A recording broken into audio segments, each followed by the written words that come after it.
26-এর নির্বাচন দেখতে হলে আগে জুলাই বিপ্লবের স্বীকৃতি লাগবে।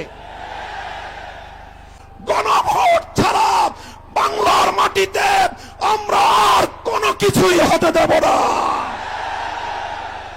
জুলাই সনদ যখন আইনি ভিত্তি পাবে তখন জাতীয় নির্বাচন আইনি ভিত্তি তৈরি হবে, অবৈধ নির্বাচন হবে। যারা জুলাই বিপ্লব মানবেন না তাদের জন্য 26 সালে কোনো নির্বাচন নাই।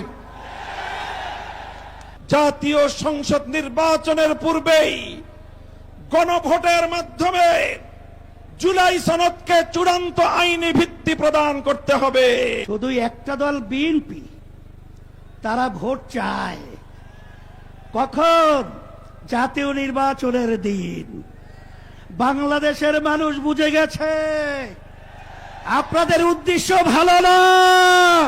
13ই নভেম্বর কোন বাকশালপন্থীকে বাংলার রাজপথে আমরা নামতে দেব না। রক্ত দিয়ে যেই ফ্যাসিবাদ বিদায় করেছি, প্রয়োজনে আবার রক্তের সাগর প্রবাহিত হবে, বাংলার মাটিতে ফ্যাসিবাদ ফিরে আসবে না। সরকার যদি 8 দলীয় নেতৃবৃন্দের শান্তিপ্রিয় ভাষা বুঝতে ব্যর্থ হয়, যেই ভাষায় বললে সরকার বুঝবে আমরা সেই ভাষাই প্রয়োগ করব।